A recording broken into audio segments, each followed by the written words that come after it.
Même les films mauvais ont des bons points parfois. Euh, et du coup, les bons films en auront peut-être des mauvais, des points. On va voir ça.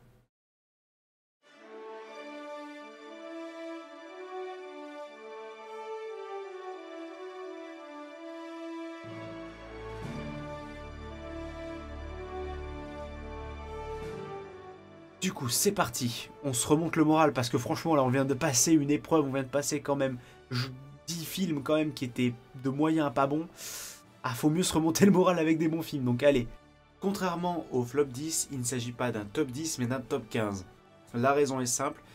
Il y avait pour moi énormément de bons films sortis cette année 2022. Et du coup, je ne me sentais pas de faire un simple top 10 et de voir 5 films que je trouvais quand même bons, au point d'en parler, échapper au truc. Donc voilà, j'ai mis un top 15, je suis... Oui, j'assume ma décision, totalement. Mais, avant cela, avant le top 15 des meilleurs films de 2022, à mon humble avis, on va quand même faire deux mentions honorables. Mentions honorables pourquoi? Parce que pour moi, ce sont des sacrées surprises. On en parle tout de suite.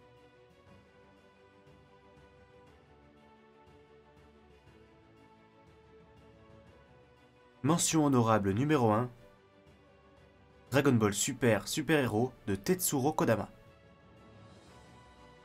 L'armée du ruban rouge avait été détruite par Sangoku, mais des individus ont décidé de la faire renaître. Ils ont ainsi créé les cyborgs ultimes Gamma 1 et Gamma 2. Autoproclamés les super-héros, ils lancent une attaque contre Piccolo et Sangohan. Quel est le but de cette nouvelle organisation du ruban rouge? Face à ce danger qui se rapproche, il est temps pour les vrais héros de se réveiller. Ce film est vraiment une surprise, une anomalie pour moi. Et petite dédicace encore une fois dans la même vidéo à Capitaine Critique, le collègue avec qui on a parlé de Dragon Ball maintes et maintes fois en n'étant pas d'accord. Surtout sur Dragon Ball Super. Dragon Ball Super qui pour moi est l'animé et le manga d'ailleurs qui ont ruiné Dragon Ball mais à un niveau mais supraluminique. C'est abusé pour moi. Dragon Ball, les 42 premiers tomes, Dragon Ball, Dragon Ball Z pour qui regardent que l'animé, c'est une référence. C'est le shonen classique Neketsu par excellence. Et du coup, on a eu Dragon Ball GT qui a fait quelques conneries, mais qui avait au moins de bonnes idées et un bon fond. Et Dragon Ball Super qui pour moi est une machine commerciale débile avec un scénario proche de zéro sur les arcs. Depuis un moment, je vais pas revenir sur tous les arcs de Dragon Ball, peut-être que je ferai un jour un arbitre critique sur Dragon Ball, ça serait cool. Sur Dragon Ball Super, GT, tout le bordel, ça serait super cool. Mais pour le coup, Dragon Ball Super m'avait arrêté toute envie de voir du Dragon Ball. J'avais aimé le film Broly, qui est sorti malgré un scénario trop faible, mais qui le peu qui était présent était très intéressant et les combats étaient dantesques. Mais j'en attendais rien, surtout qu'en plus, on a eu les premières images, on a vu la forme d'animation qu'avait le film, l'animation 3D CGI un peu particulière. On a vu, nous les Français, on avait du coup toutes les spoilers, vu que les films ont mis 2 ans à sortir au cinéma. Et rien n'était rassurant, les transfos étaient dégueulasses. L'espèce de nouveau Cell Max, je sais pas quoi, avait l'air dégueulasse. Enfin bref, tout me disait que le film allait être une merde. Honnête, hein, j'avais cette image-là du film. Et force est de constater que le film était très bien. Le film était très bien, je ne peux dire le contraire. Le scénario est très bon, l'histoire est cool, les personnages qui ont été développés, les nouveaux personnages de ce film-là sont très bons. Gamma 1 et Gamma 2 sont attachants, avec de bonnes VF d'ailleurs. Sangohan est très intéressant. Piccolo sur le devant de la scène, mon personnage préféré de Dragon Ball, j'étais heureux. Pan est trop mignonne. Pour le coup, on avait beaucoup de bons points. On avait des personnages attachants, des nouveaux personnages très cool, comme je dis Gamma 1, Gamma 2. Et aussi le Magenta, là, qui est un bon méchant de merde, mais dans le bon sens du terme. Et le nouveau docteur, là, le petit-fils du docteur Gero, qui était très sympathique aussi au demeurant. Et le fait qu'on mette Goku et Vegeta de côté était vraiment rafraîchissant parce que j'en ai ras le cul. Depuis la saga Cell Buu, on laisse Goku. Donc arrêtez de développer Goku, ça m'emmerde. Vegeta pareil. Mais du coup, avoir un film qui se concentre uniquement sur Polo, Gohan et les autres, c'était super. Dragon Ball Super, la ref. Mais voilà, franchement, très très cool.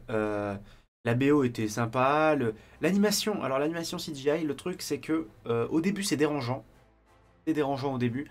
Mais très vite, on finit par s'y faire, malgré tout, et à trouver le truc sympathique. Disons que au moins les plans de caméra sont sympathiques. La réal jouit de cette liberté de mouvement offerte par l'animation 3D. Bon, l'animation, le design finalement, l'animation est très bonne, mais le design, par la patte graphique de la CGI 3D comme ça, en mode un peu cel shading jeu vidéo, c'est à prendre ou à laisser. Il y a des avantages, des inconvénients. Maintenant, oui, les transformations Orange Piccolo et Gohan Beast, je crois que ça s'appelle comme ça, je les trouve dégueulasses. Ça change pas. En fait, je pense que c'est l'animation CGI qui ne rend pas service aux transformations, je pense. C'est peut-être ça. Mais vraiment, c'est dégueulasse. Cellmax, c'est plus un enjeu qu'un réel personnage, donc Osef un peu.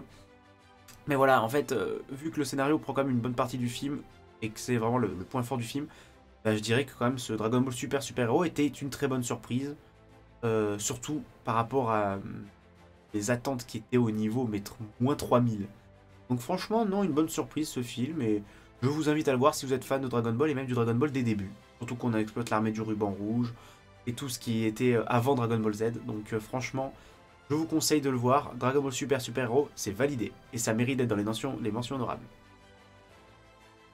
Oui, je me suis gouré, ça va, cassez pas les couilles. Mention honorable numéro 2. Prey de Dan Trachtenberg. Il y a 3 siècles, sur le territoire des Comanches, Naru, une farouche et brillante guerrière, se fait désormais un devoir de protéger sa tribu dès qu'un danger la menace. Elle découvre que la proie qu'elle traque en ce moment n'est autre qu'un prédateur extraterrestre particulièrement évolué, doté d'un arsenal de pointe des plus sophistiqués. Une confrontation aussi perverse que terrifiante s'engage bientôt entre les deux adversaires. Ce film est un savant fou. Pourquoi ce film a réussi à déterrer une saga morte et enterrée, et je trouve ça ouf. Vraiment, ce film a réussi à faire un bon film Predator qui ne gâche pas les autres, qui ne... Enfin, je veux dire, un bon film Predator, déjà rien que ça, déjà c'est assez ouf, parce que depuis Predator 2, on n'a pas eu de vrai bon film Predator. C'est le 5e opus d'une saga qui n'a que un très bon film et un film sympa. Ou du moins un film très bien, mais voilà. Enfin, ce que je veux dire, c'est que depuis Predator 2, il n'y a rien eu de bon réellement dans la saga Predator. Petit spoiler quand je ferai un remake critique Predator, du coup, mais voilà, c'est assez ouf parce qu'on a enfin un bon film Predator. Déjà, ce film est réalisé par Dan Trachtenberg, dont j'ai aimé pas mal vraiment le 10 Cloverfield Lane qu'il a fait. J'ai rien à en dire là-dessus. La réelle, je la trouve très cool. Elle n'est pas révolutionnaire, hein, vraiment, on n'a pas non plus. On n'a pas non plus droit au film qui t'offre les plans les plus iconiques du Predator. Mais vraiment, je trouve que le boulot est bien fait. Franchement, le travail est propre. Le truc, c'est que le travail est propre, la réal est efficace. Pour le coup, je lui demande pas forcément plus. J'aurais aimé que le film soit vraiment une révolution en termes de réal, mais bon, le film est déjà bien. Donc là-dessus, sur ce point-là, je vais pas cracher. On a droit à un premier rôle vraiment sympathique. Le personnage est vraiment très touchant. Le côté féministe est vraiment pas forcé. Là où j'en ai vu beaucoup critiquer vraiment cet aspect féministe, moi je trouve vraiment qu'il est bien dosé. Cohérent en fait avec la société dépeinte dans ce film. Donc pour le coup, je trouve que le personnage féminin qui s'affirme devient un chasseur et tout, je trouve ça vraiment cool. Surtout qu'en plus le côté chasseur est vraiment intégré de base à l'ADN de la saga. Donc le fait de confronter un chasseur plutôt primaire par rapport à nos capacités actuelles, je parle, mais un chasseur plutôt primaire avec des flèches, des arcs, des pièges, un truc assez classique, face à une créature, un prédateur un peu plus primaire aussi, je trouvais qu'il y a vraiment un côté, une dimension un peu nouvelle à la saga. Et c'est ça qui manquait, c'est que la saga depuis 2 films, depuis Predators et The Predator, ouais c'est ça, depuis Predators et The Predator, la saga n'offrait que des plus gros, plus méchants. Genre, bah cette fois, bah en fait, c'est des humains qui vont sur la planète des prédateurs, on inverse juste le truc. Mais finalement, c'est un remake du premier film avec, oh là là, des prédateurs encore plus gros et vénères. Oh là là là là. Et après, c'était quoi? Oh là là, un prédateur encore plus vénère. Oh là là là là. Finalement, c'était juste ridicule et redondant. Là, on essaie vraiment de trouver un truc simple, efficace, qui marche très bien, qui a des défauts, hein. On va revenir, mais le film a des défauts, mais pour le coup, c'est une vraie proposition honnête. On a un concept, on l'exploite. On a des personnages sympathiques, tant mieux. On a par contre des Français, Québécois dégueulasses. Si vous avez vu le film en VO, vous savez de quoi je parle. À un moment, il y a des espèces de trappeurs français qui ont une voix de Canadien. C'est un truc un peu incroyable. C'est vraiment, c'était ramène ton char. C'est vraiment, non, ça passe pas. Ensuite, on a le droit à des effets spéciaux un peu too much parfois. Je ne connais pas encore, je crois que j'ai pas regardé le budget du film. Je sais pas si ça vient de là, mais vraiment, les FX parfois font un peu mal aux yeux. Mais bon, c'est pas au niveau Marvel. On n'est pas au niveau où les effets spéciaux sont juste pas finis. Là, on est juste dans des effets spéciaux un peu qualité médium, quoi. La musique, quant à elle, sert plutôt bien le film sans être pour autant mémorable. Pour le coup, on a le droit à des compositions qui ne resteront pas dans les mémoires, mais qui au moins servent le film, servent le récit, servent l'ambiance du métrage. Donc vraiment, sans être extraordinaire, on peut dire au moins que le travail est fait et que pour le coup, c'est plutôt correct et appréciable. Ensuite, le Predator est vraiment efficace, le côté un peu animal, un peu plus primaire, primal, est vraiment réussi. Je trouve que sa gueule est plutôt cool. Ses techniques de chasse sont vraiment inventives, j'aime bien. Plutôt appréciable. Et il y a des 2-3 petits massacres quand même assez jouissifs. Le seul truc que j'aurais vraiment à critiquer là-dessus, c'est la fin du Predator, qui est vraiment un peu ridicule, quoi. Le truc, c'est que il se fait avoir par son propre piège, mais c'est vraiment amené avec des gros sabots avant. Et bah, lui-même, normalement, devrait savoir comment fonctionne sa technologie. Donc, s'il se fait avoir par sa propre technologie comme un gros débile, donc ça dessert un peu la menace de la créature. Donc bon, peut-être que dans l'histoire, c'est un novice, c'est sa première chasse et tout le bordel. D'ailleurs, je pense que c'est sa première chasse, mais on va revenir après dessus. Là, pour le coup, c'est de l'interprétation personnelle du spectateur, c'est pas explicite. Et pour le coup, ça fait un peu ridicule à la fin quand elle le nique sur une connerie. Par contre, ce qui est réellement appréciable, c'est le fait que la créature arrivant du coup sur Terre remonte l'échelle, la hiérarchie, on va dire, de la chasse, remonte les créatures qui se chassent les uns les autres pour découvrir quelle créature est la plus dangereuse et du coup la plus intéressante à chasser. Le fait que le film prenne son temps à montrer ce genre de choses, à montrer la logique du chasseur extraterrestre dans un monde qu'il ne connaît pas, un monde hostile, oui, c'était vraiment cool. On apporte vraiment une nouvelle dimension à l'œuvre parce qu'en fait, on ne se place pas à ce moment-là du point de vue de la créature qui est chassée, mais plutôt du chasseur. Et je trouve que montrer un peu ce point de vue et cette logique-là, ça apporte une nouvelle facette à la saga qu'on n'avait pas forcément. Donc voilà, on a une créature un peu réinventée de manière sympathique, un personnage principal interprété par une actrice très convaincante et qui du coup montre un personnage très intéressant et profond du coup. On a bon, des persos secondaires un peu faiblards et un peu fonctionnels dans le scénario, mais bon, ça va, c'est pas encore dérangeant. On a une réal très sympathique sans être oufissime, une musique qui accompagne bien le récit, on a des séquences jouissives. Non, franchement, le film réinvente un peu le mythe. Et je crois qu'il y a des discussions d'une suite qui est prévue, un nouveau Prey pour Saga Predator. Et pourquoi pas? Bah, s'il est aussi bon que le premier film, pour moi, ça reste du cinéma sympathique. Ça sera pas le top du top, ça rejoindra pas mon top, mais ça sera toujours sympathique à regarder et je passerai toujours un bon moment devant ce genre de films qui ont de bonnes intentions et qui ont un réel concept à exploiter. Voilà. Voilà, c'était donc les mentions honorables de cette année 2022. On passe tout de suite, sans plus attendre, à mon top 15 de l'année 2022 en matière de cinéma. C'est parti.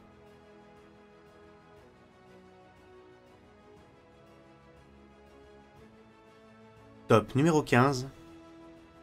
Weird, The Al Yankovic Story de Eric Appel.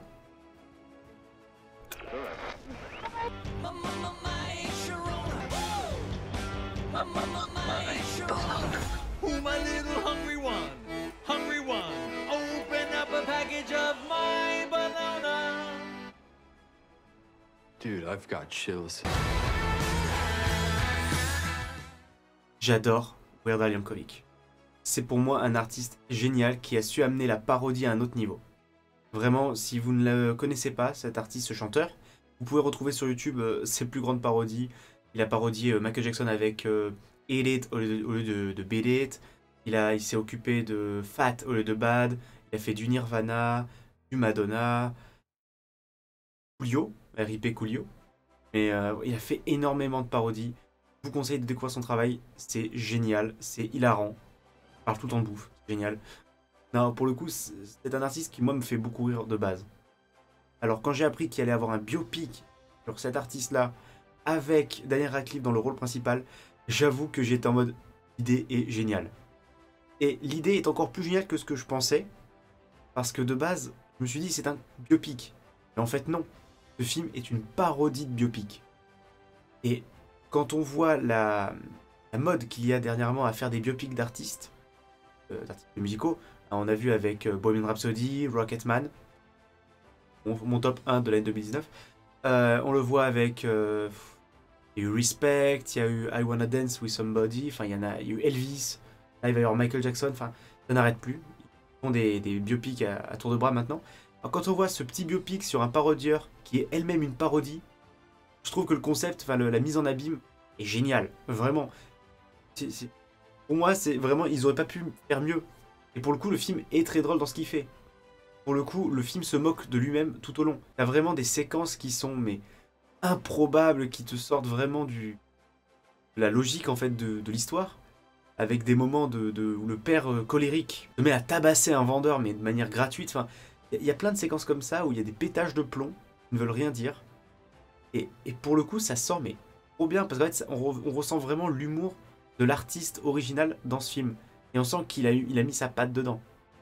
À côté de ça, on a Daniel Radcliffe qui interprète le rôle de manière mais naturelle au possible. Alors, je suis un peu triste que ce soit pas lui qui chantait les chansons dans le film, un peu comme a fait Taron Egerton dans Rocketman, mais bon, on va pas lui jeter la pierre, c'est Weird Al Yankovic qui a réenregistré ses morceaux, mais bon, écoutez, on va pas tortiller du cul pour chier droit, comme on dit. Non, pour le coup, je suis vraiment sur le cul qu'un tel film existe. Alors, je l'ai mis dans mon top, à la base je mets que des films quand ils sont sortis en France, mais ce film là je sais pas s'il va sortir en France ni comment en fait, donc je me suis dit bon tant pis je le mets au cas où, parce que je veux qu'on en parle de ce film, parce que personne n'en parle. Mais si vous voulez, si vous en avez marre des biopics sur la même structure narrative, regardez ce film parce que ça part en couille. Vraiment ça part en couille de ouf. Et t'as de bons acteurs dedans, t'as Daniel Radcliffe, mais comme j'ai dit t'as aussi Jack Black qui a un tout petit rôle d'une scène mais qui est très drôle. Il y a Rainn Wilson qu'on a vu dans The Office ou encore le meilleur film de James Gunn, Super. Oui pour moi c'est le meilleur film. Mais voilà, franchement, si vous voulez passer un bon moment avec un biopic vraiment réussi, avec des acteurs qui vraiment sont à fond dans le projet, des blagues qui pour moi font mouche, mais après il faut aimer l'humour un peu de Weird Al Yankovic. C'est pour ça que si vous ne connaissez pas, je vous invite à regarder un peu ces parodies. Vraiment, jetez-vous dessus, c'est un vrai kiff. Un petit bol d'air frais, franchement. Madonna est ouf. Je trouve que l'actrice qui fait Madonna, elle passe super bien. Et voilà. Que dire de plus? Top numéro 14. Le visiteur du futur de François Descraques. Dans un futur dévasté, l'apocalypse menace la Terre. Le dernier espoir repose sur un homme capable de voyager dans le temps. Sa mission, retourner dans le passé et changer le cours des événements. Mais la brigade temporelle, une police du temps, le traque à chaque époque. Débute alors une course contre la montre pour le visiteur du futur. Alors, ce film, je l'ai beaucoup aimé, et je l'ai revu d'ailleurs récemment pour cette vidéo. Et je le trouve très cool, et il mérite sa place pour moi en top 14, mais il est un peu une mini déception personnelle. C'est-à-dire que je suis un énorme fan du Visiteur du Futur depuis très longtemps. J'ai les 4 saisons en DVD, j'ai lu le roman La Meute, j'ai pas encore lu le manga de la Brigade Temporelle, mais ça ne saurait tarder. Et j'ai vu le film en l'ayant attendu pendant des années. D'ailleurs, quand j'ai vu l'annonce, j'étais en école de cinéma et j'étais en mode « Wow, trop bien !» Enfin, avec les capacités de production d'un long métrage, ça peut être vraiment très cool. Et j'ai découvert ce film, du coup, avec une mini déception. Parce que le film est très bon. Il y a un très bon casting, une histoire très sympathique, de très bons comédiens, je l'ai déjà dit, mais une réal très sympa, une musique très très cool. Mais vraiment, c'est pour moi le film qui, malheureusement, a beaucoup d'ambition. Le film a vraiment une belle ambition, mais malheureusement, on leur laisse pas les moyens d'aller au niveau de leurs ambitions. Je vais m'expliquer. Alors, comme je l'ai dit, pour commencer, déjà, le film a une très bonne réal. Moi, François Descraques, je trouve que c'est un réalisateur qui a une réal très efficace. Une réal, pour le coup, qui est très dynamique. Peut-être dû par rapport aux limitations qu'on a quand on est une web-série. On sait quelque chose. Et pour le coup, on a vraiment ce côté dynamique qui est resté, Mais on sent que sa réal a évolué depuis ses nouvelles productions. Il y a eu toute la trilogie des Balls, là, j'ai jamais su dire non, la théorie des Balls, le secret des Balls. Il y a eu Dead Floor et Deadland, et il y a eu d'autres projets depuis qu'il a fait avec Cyprien et autres. Donc, pour le coup, on sent que sa réal a évolué, et pas dans le mauvais sens. Vraiment, ça passe super bien, et on sent un réel film qui n'a rien à envier à des personnes qui sont dans le milieu depuis très longtemps en termes de réalisation, en termes de milieu professionnel, j'entends. Et là-dessus, la réal est très bonne. Ensuite, la musique, parfois un peu plus discrète, un peu plus absente, mais à chaque fois que l'émotion devait être embellie par la musique, j'ai ressenti ça. Donc pour le coup, je trouve que c'est vraiment réussi. On a des acteurs qui, ça fait longtemps qu'ils ne sont plus amateurs, mais sont vraiment professionnels, hein. On parle bien évidemment de Raphaël Descraques, de Florent Dorin, on parle de Mathieu Poggi, désolé. On a également de nouvelles têtes avec Enya Barou, et pour le coup, un très bon personnage principal, et Arnaud Ducré, qui est surprenant parce que je vais pas vous mentir, moi les comédies françaises franchouillardes c'est pas mon délire, et que Arnaud Ducré j'ai pas eu l'occasion de le voir beaucoup dans des rôles profonds et vraiment intéressants. Donc là, particulièrement son personnage m'a touché. Et c'est là où le film est vraiment surprenant, je sais pas si c'est dans le bon ou dans le mauvais sens, mais on ne suit pas l'équipe habituelle du visiteur en tant que personnage principaux, mais on suit euh, Arnaud Ducré et sa fille. Donc du coup des personnages à part entière et pas des faire-valoir au film. Et ça c'est vraiment intéressant. Pour le coup, en tant que spectateur classique, ça va aider aux gens à rentrer dans le film scénaristiquement. Parce que si on suit des personnages qui sont des personnages principaux depuis 4 saisons, un roman, des mangas et tout ça, les gens ne pourront pas suivre normalement l'histoire sans avoir vu le reste. Pour le coup, le film réussit à s'ouvrir au grand public et ça c'est pour moi sa plus grande force. Parce que faire un film dérivé d'une série qui s'ouvre aussi à un nouveau public, c'est vraiment pas facile. Donc pour le coup, c'est vraiment quelque chose qui a réussi François Descraques et je l'en félicite parce que toutes les web-séries n'y arrivent pas. Je ne cite absolument pas une web-série du sud de la France, pas du tout. Donc déjà, le fait de narrativement créer de nouveaux personnages intéressants avec un vrai poids dramatique, c'est super.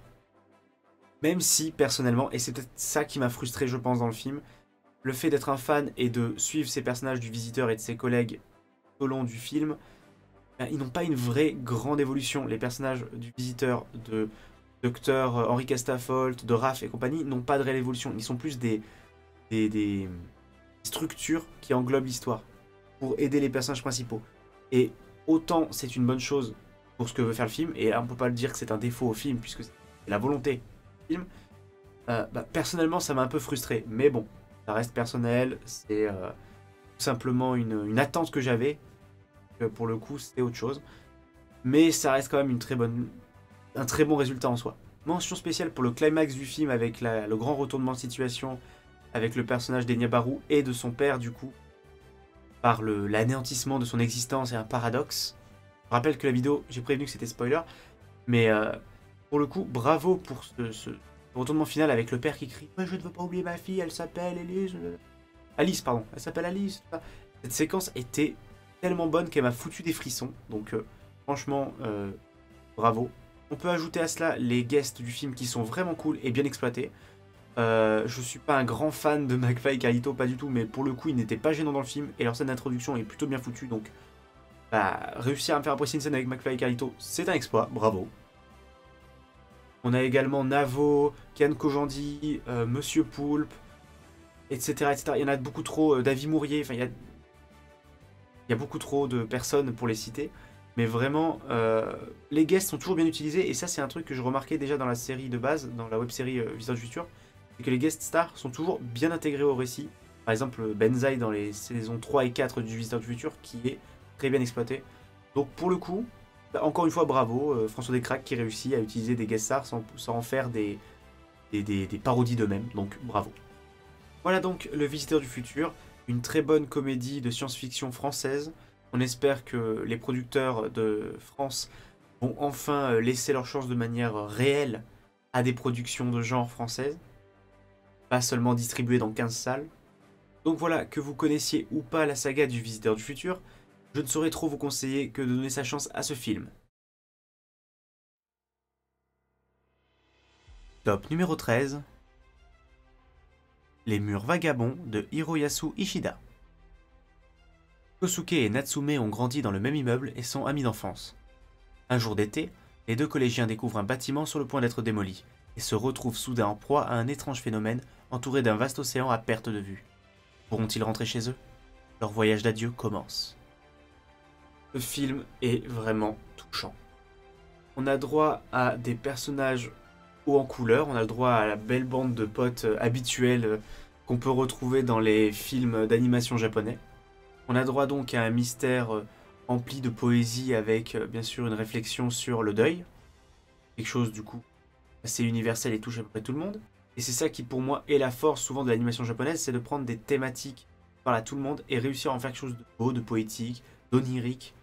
Et ce qui est dingue, c'est que autant dans les réflexions de base, on est sur quelque chose de très classique finalement, comme pourraient faire beaucoup d'animations d'autres pays, mais les Japonais réussissent toujours à factuellement, dans le développement, dans la forme et non dans le fond, à nous proposer quelque chose de toujours inattendu. Et c'est ça qui vraiment me fascine dans leur cinéma. Vraiment, c'est cette capacité d'inventivité constante et de réinvention. Car des films d'animation sur le deuil, on en a eu à l'appel. Même des films Disney, Pixar, on en a eu. Mais toujours fait de manière classique, si je puis dire. Toujours dans la narration. De manière classique. Il n'y a jamais réellement de métaphore. On n'a jamais, par exemple, une bande de gamins qui se retrouvent sur un immeuble prêt à être démoli et qui se retrouvent au milieu de l'océan avec l'immeuble qui s'enfonce au fur et à mesure dans l'océan. Ça, on n'y a pas droit. Et ça me fait chier de le dire, mais là, ici, on a vraiment une œuvre touchante avec de belles musiques, une animation très jolie, des très beaux plans. On a vraiment des personnages qui évoluent. Un film qui ne prend pas les enfants pour des idiots. C'est ça le truc. C'est que beaucoup de films d'animation occidentaux prennent des fois les enfants pour des idiots. Et je me suis étonné cette année, avec ce top, à retrouver quand même pas mal d'animations occidentales ou japonaises, et surtout pas mal d'animations qui est sérieuse et prend les enfants au sérieux. Et c'est ça qui me fait plaisir, pour le coup. Et c'est ça que Disney devrait un peu comprendre. C'est fait de manière vraiment très jolie, et surtout à la fois adapté aux grands et aux petits. C'est ça qui, moi, me touche finalement. On n'a pas droit au même sempiternel gros sabot. On a vraiment une œuvre avec des enfants touchant, des personnages enfants qui ne sont pas insupportables, et ça c'est assez exceptionnel. Des personnages, des enfants qui évoluent, qui vraiment apprennent, qui se débrouillent. Le scénario n'est pas cousu de fil blanc, il est surprenant. Enfin, moi personnellement j'ai été surpris par certaines révélations. Donc voilà, en rentrant un peu plus dans les détails, vraiment la relation fraternelle entre les deux personnages principaux est vraiment belle, surtout la relation par rapport au grand-père et l'appareil photo. Je veux dire, chaque personnage a sa personnalité, est vraiment développé, a son rôle dans l'histoire. Personne ne sert à rien, personne n'est juste là que pour faire des blagues. Il n'y a pas ce côté vraiment superficiel des personnages. On a également du coup des scènes de flashback très émouvantes et très belles avec le grand-père des enfants. Non, tout est réussi là-dessus et c'est pourquoi Les Murs Vagabonds méritent pour moi cette 13e place dans mon top de l'année 2022. Top numéro 12. Le menu de Mark Milod. Un couple se rend sur une île isolée pour dîner dans un des restaurants les plus en vogue du moment, en compagnie d'autres invités triés sur le volet. Le savoureux menu concocté par le chef va leur réserver des surprises aussi étonnantes que radicales. Pour commencer, le casting est vraiment qualitatif. On a Ralph Fiennes, on a Anya Taylor-Joy, on a Nicholas Hoult. Tous proposent une prestation excellente et leurs personnages sont vraiment parmi les meilleurs du film. D'ailleurs parce qu'en même temps ce sont les personnages principaux, donc les plus exploités. Mais par conséquent, leur impact est vraiment fort sur le récit, je trouve. Et là où pour moi le film brille réellement, déjà c'est qu'il m'a donné faim. Déjà, les plats présentés sont magnifiques. Enfin, tout le délire sur la gastronomie est vraiment abouti. Et l'ambiance malsaine est bien retranscrite par les cuisiniers qui entourent le chef. Tout ce milieu de la grande gastronomie, de la grande cuisine, permet de faire une réelle critique. L'inspiration du créateur à créer, sa création et l'appréciation de cette création par une élite totalement désintéressée et centré sur le fait de consommer quelque chose sans même l'apprécier, sans même s'en souvenir, sans même digérer ce qu'on consomme. C'est ça qui est beau. On a donc les bourgeois de base qui consomment et ne se rappellent même pas de ce qu'ils consomment parce qu'ils sont juste là, parce que bah, c'est un endroit cher finalement. Finalement, ils savoureraient pas plus que s'ils allaient au McDo du coin. Ils font même pas de différence entre de la bonne bouffe et de la malbouffe. Ça, c'est beau. Les jeunes qui veulent juste claquer leur pognon. Et encore, du coup, le personnage de Nicholas Hoult, qui lui est simplement un mec qui fait le connaisseur, qui est juste tellement obsédé par cette création qu'il en devient risible et extrêmement toxique et nocif. Attends, c'est une critique du YouTube Game Cinema? Et au milieu de tout ça, le créateur des Abusés, joué par Ralph Fiennes, avec une bande de fanatiques, avec de l'autre côté Anya Taylor-Joy, qui elle n'a rien à voir avec ce monde-là, et finalement apprécie beaucoup plus les choses simples de la vie, la création la plus simple mais la plus sincère possible, plutôt que quelque chose de pompeux et finalement peu sincère et réellement artificiel. Et je ne peux pas m'empêcher d'imaginer dans tout ça une allégorie réelle à la création cinématographique. Avec d'un côté les personnes qui vont voir un film d'auteur pour se targuer de voir des films d'auteur et du coup ne même pas analyser ce qu'ils regardent, juste se targuer de regarder un cinéma plus élitiste que le cinéma blockbuster. On a donc ceux qui consomment le cinéma de manière élitiste, qui vont voir uniquement des films d'auteur juste pour se targuer de voir des films d'auteur, non pas parce que le film d'auteur est intéressant, mais juste parce qu'il a ce statut de film d'auteur, un peu comme la gastronomie de ce chef a finalement cette réputation d'être extrêmement cher et compliqué à obtenir. Du coup, c'est ça qui fait sa valeur et non pas son existence propre. On a donc ceux qui consomment encore et encore sans même réussir à comprendre ce qui est devant eux. On a donc le créateur totalement désabusé qui n'a plus de plaisir à faire ce qu'il crée. Et on a Anya Taylor-Joy, celle qui est totalement extérieure à tout élitisme, celle qui préfère quelque chose de plus simple, quelque chose de plus, je vais même dire prolétarien finalement, comme le burger du film, le cheeseburger du film, et qui du coup montre que on peut très bien apprécier quelque chose de plus simple, quelque chose de beaucoup plus grand public, mais finalement fait avec amour et fait avec une vraie passion. Et c'est ce message-là qui, moi, me plaît énormément dans le film. On ajoute à ça une esthétique qui me parle particulièrement. Je trouve que la présentation de la cuisine, les plats, la manière dont ils sont mis en scène, tout ça, je trouve ça particulièrement savoureux. Métaphore cuisinière. Mais voilà, c'est vraiment, ce film m'a beaucoup plu pour tous ces aspects-là. Il mérite donc sa 12e place dans mon top. Top numéro 11. Nope de Jordan Peele. Les habitants d'une vallée perdue du fin fond de la Californie sont témoins d'une découverte terrifiante à caractère surnaturel.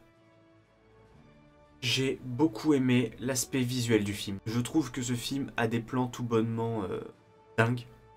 Le film sait retranscrire l'aspect gigantesque de la menace, du mystère finalement, sans pour autant tomber dans la facilité et dans le... On n'est pas face à des petits hommes verts des années 50 avec les grands yeux noirs et tout ça. Pour le coup, on a vraiment une originalité visuelle. On a vraiment cet aspect nouveau. Et toute cette ambiance retranscrite par la réalisation, le travail du son et le sentiment des personnages rend le tout vraiment savoureux. Cependant, j'ai trouvé le rythme du film assez bancal parfois. Je trouve que le film était trop long. Malheureusement, enfin c'est mon ressenti personnel, hein, mais je trouve que le film durait trop longtemps, que le rythme était un peu essoufflé au bout d'un moment. On a vraiment un ventre mou dans le film, je trouve. Et par conséquent, ça a tendance du coup à rendre le film un peu mou du genou. On ajoute à ça un propos sur le cinéma qui est vraiment un peu brouillon. C'est-à-dire que je comprends totalement la critique de l'entertainment, le travail sur les animaux, le monstre qui est lui-même une toile géante, un peu comme la toile de cinéma, avec le réalisateur de documentaire qui lui est vraiment sur l'aspect beaucoup plus expérimental, et les deux frangins et frangines qui eux sont les petits-enfants du cavalier qui était la première personne à être finalement filmée en mouvement avec la série de photos sur le cheval, avec eux-mêmes qui du coup ont des chevaux pour le cinéma. Il y a vraiment tout cet aspect analyse et critique du milieu cinématographique actuel que je trouve sympathique mais vraiment fait de manière brouillonne est peu clair finalement. Et je trouve que ça dessert particulièrement le film, en plus du rythme un peu mou par moment. Par conséquent, du coup, le film n'est pas parfait, et c'est pour ça aussi qu'il n'est pas plus haut dans ce top, parce que je pense qu'avec un meilleur rythme et un message un peu plus clair finalement, un peu moins diffus, le film se serait retrouvé avec une meilleure place. Là, ou du moins une meilleure appréciation de ma part. Là, pour le coup, le film est majestueux. Pour le coup, on reconnaît bien la patte de Jordan Peele, mais il lui manque ce je ne sais quoi qui pour moi m'aurait conquis totalement. Alors, personnellement, je trouve que Jordan Peele a une cinématographie qui est très intéressante, et on voit tout de suite que l'une de ses premières inspirations, c'est Night Shyamalan. Et peut-être qu'il a voulu faire son signe à lui, mais on n'est pas sur, pour moi, le meilleur film de l'année. On est sur un film très intéressant, très abouti artistiquement et visuellement, mais qui a quelques imperfections qui rendent le film un peu moins parfait. Et c'est dommage, mais ça reste quand même un très bon film. Je vous conseille grandement d'aller voir et de profiter. C'est pour ça donc que le film Nope de Jordan Peele se retrouve à la 11e place de mon top. Je ne saurais que trop vous conseiller de le voir. Vraiment, matez-le. Et j'espère que vous le kifferez encore plus que ce que je l'ai kiffé, malgré ses défauts et pour ses qualités. Top numéro 10, The Northman de Robert Eggers.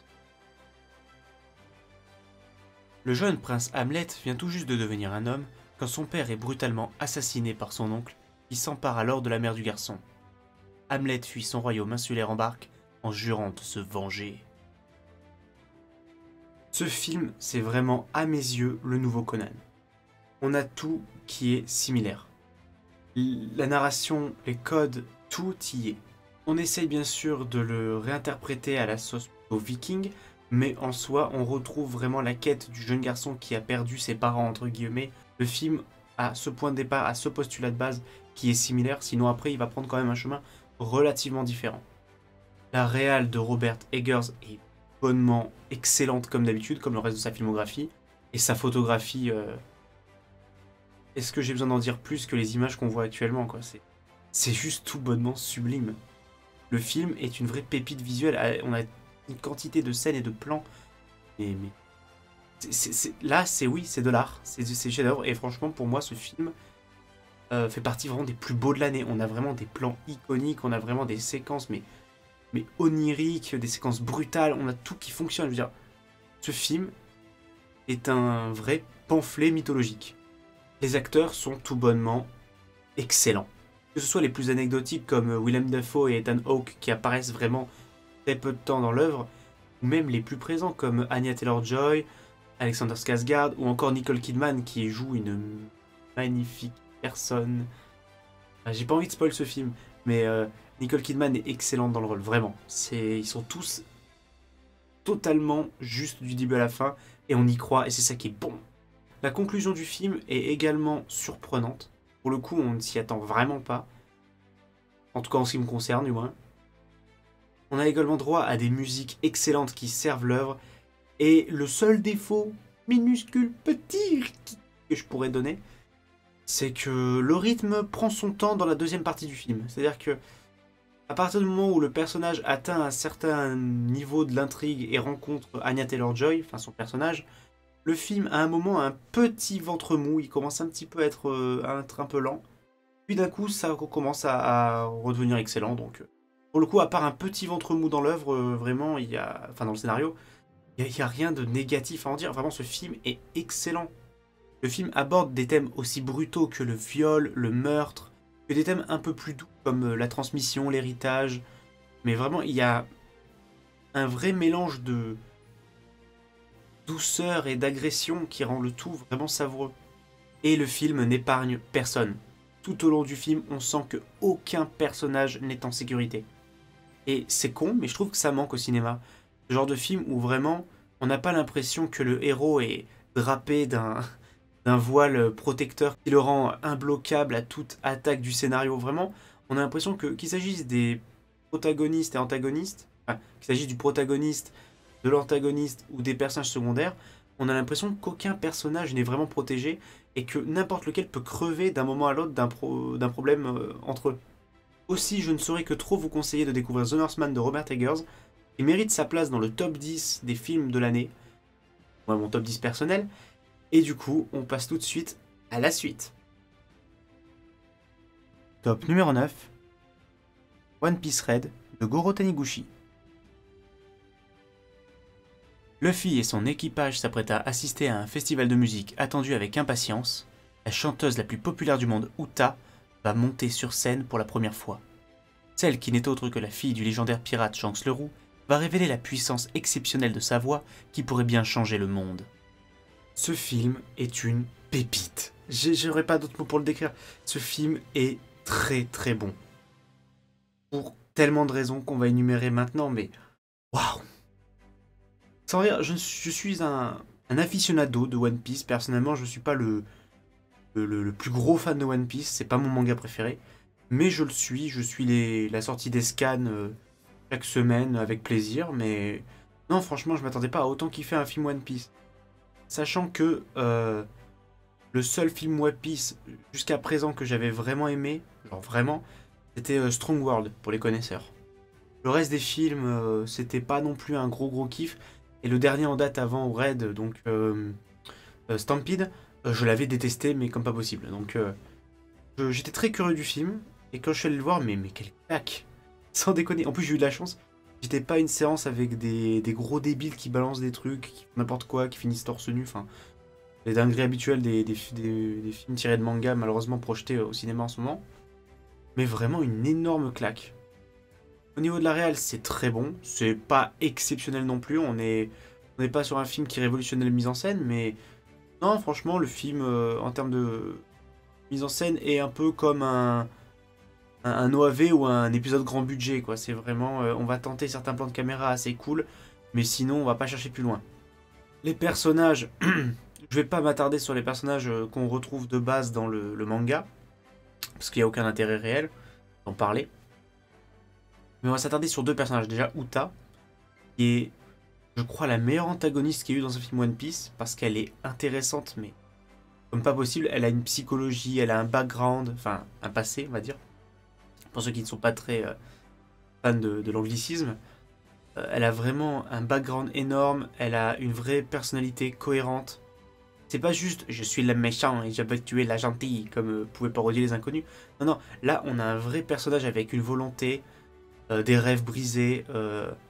Non, non, elle est profonde, elle est touchante. Ça est un personnage très touchant, une femme très touchante dans le contexte du film. On a vraiment la peine pour elle, mais à la fois elle n'est pas toujours l'alliée dans le film. Du coup, on a à la fois une forme de tristesse à la voir à ce point-là, à la voir s'enfoncer dans les ténèbres. Pour le coup, c'est ça qui, pour moi, apporte du sel au personnage, c'est que ce n'est pas un méchant. Enfin, ce n'est pas une méchante, ce n'est pas une gentille. C'est un vrai personnage profond, avec plusieurs facettes, et qui a un réel intérêt à suivre dans ses aventures. Le personnage d'Uta est donc lié très fortement au personnage de Shanks le Roux, personnage très peu exploité pour l'instant dans le manga One Piece. Et pour le coup, on apporte un peu de fraîcheur au personnage et à l'aura qu'il a dans le manga. Donc ça c'est toujours aussi cool. L'humour et le drama sont quant à eux très bien dosés. On a autant de moments où on rigole qu'on a peur ou qu'on chiale. Donc vraiment un équilibre qui est assez bien foutu. Et les musiques. Les musiques, bordel.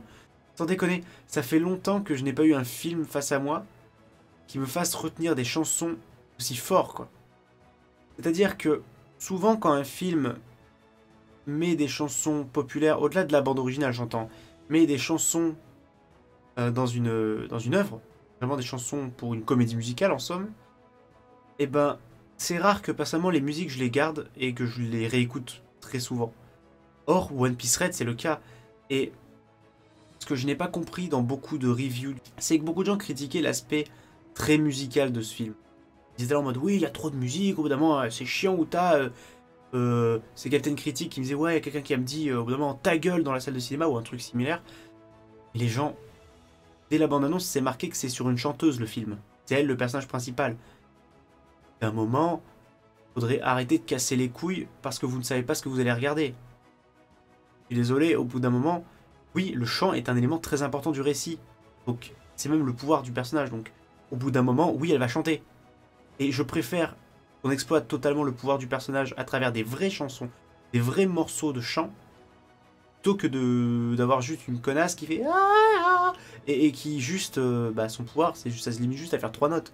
Là on a vraiment un pouvoir exploité du personnage et moi je trouve ça super cool parce que pour le coup on a le droit à des chansons qui sont rythmées, qui ont toute une identité différente, une identité musicale.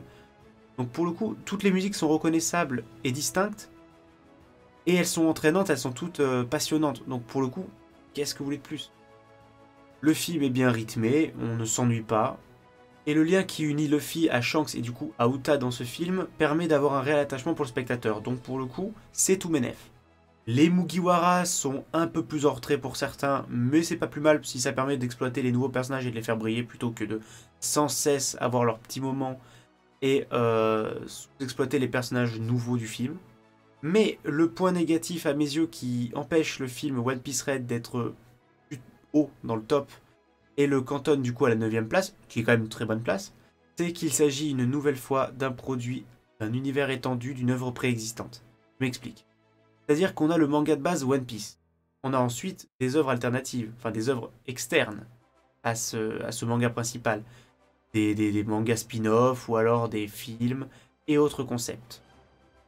Étant donné que le film One Piece Red est une déclinaison de l'univers One Piece et du manga et de l'anime principaux, ça nécessite en soi de connaître un minimum l'univers One Piece pour profiter du film. Or, si le film ne se suffit pas à lui-même, c'est un défaut à mes yeux. Alors attention, pas un énorme défaut, mais en soi, si le film ne se suffit pas à lui-même et a besoin d'avoir vu plus de 1000 épisodes et plus de 100 tomes de manga pour être suivi, c'est un peu problématique, je trouve. Après, c'est la logique commerciale japonaise. Eux, ils ont une société où les mecs suivent tous les mangas, ils sont à donf. C'est leur culture, donc je veux bien comprendre que chez eux c'est normal, mais d'un point de vue extérieur et international, pour moi, ça ne se justifie pas forcément.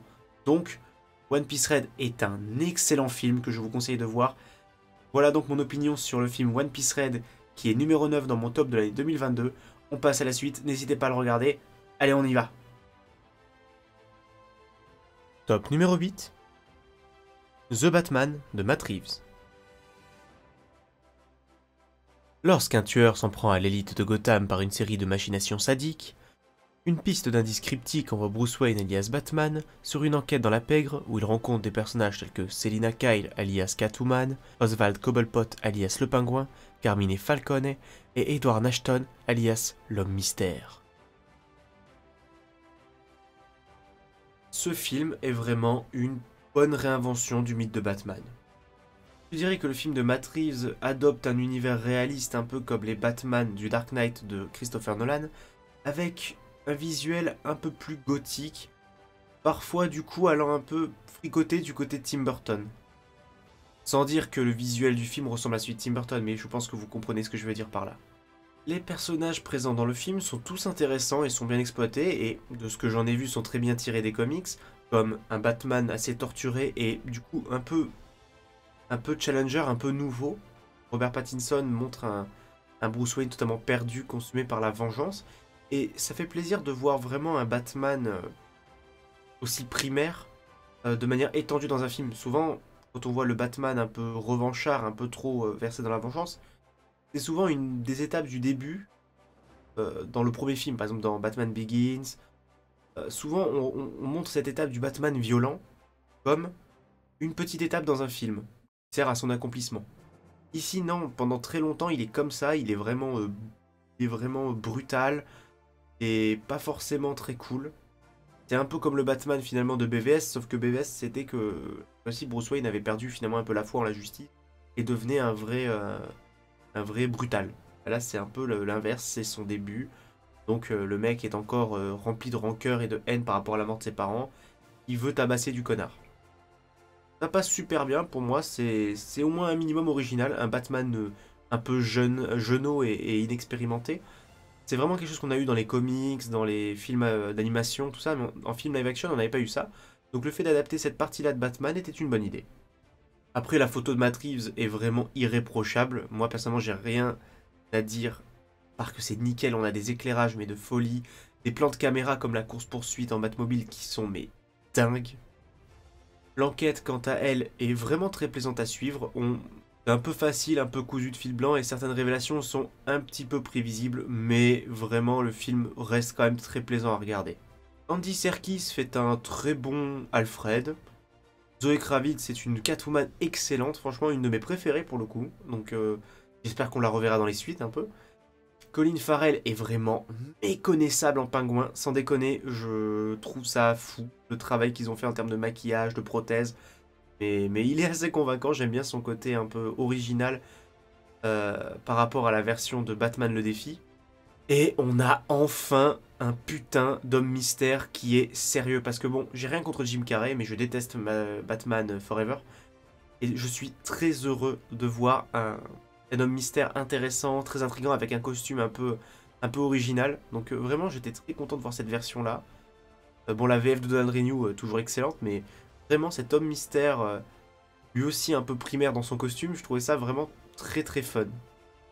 Ensuite, on semble nous teaser un Joker assez sympathique en termes de design, j'aime bien. Le thème du Batman, composé pour le film par Michael Giacchino, excellent. Alors, c'est un petit peu inspiré pour moi du thème impérial de Star Wars, mais ce je trouvais vraiment sympathique. Ce thème, il revient, c'est un leitmotiv qui revient dans le film, mais vraiment, je le trouve efficace et ça ajoute le côté un peu menaçant, tapis dans l'ombre, un peu qui reflète bien la personnalité du Batman. Donc pour le coup, la musique aussi est une véritable réussite. Et aussi, comment ne pas en parler, on a enfin un Batman qui n'est pas juste là pour de l'action et tabasser des méchants, il y a vraiment un côté enquêteur. Batman, il faut pas oublier, c'est un enquêteur, c'est un peu inspiré de Sherlock Holmes à la base. Donc le fait d'avoir un Batman qui retourne un peu à ses racines de détective, ça a toujours un côté plaisant. Et après tout, un film d'enquête, ça fait très longtemps qu'on n'a pas eu de Batman qui traitait de ça, réellement, au premier plan. Et pour le coup, c'était une excellente idée aussi. Le costume du Batman est stylé. Celle de Catwoman, bien un peu trop primaire à mon goût, je trouve que depuis le Batman Dark Knight Rises, on a de moins en moins cette Catwoman avec un aspect un peu, un peu fun, quoi. On reconnaît pas le côté chat vraiment, mais bon. Les chorégraphies sont réussies et la réal, en même temps c'est Matt Reeves, hein, il nous a proposé déjà des excellents films Planète des Singes. Moi pour le coup je lui fais confiance à 100% pour les suites vu qu'il est capable de nous donner. J'aime également le nouveau design de la Batmobile, pour le coup, faire quelque chose d'un peu plus terre à terre, un peu plus bricolé finalement, puisque c'est le Batman des débuts, je le rappelle. C'était une très bonne idée également. Enfin, franchement, je me répète beaucoup en disant ouais, ça c'est une bonne idée, ça c'est cool et tout. Mais franchement, j'ai pas grand chose à dire, à part peut-être que beaucoup ont critiqué le rythme du film.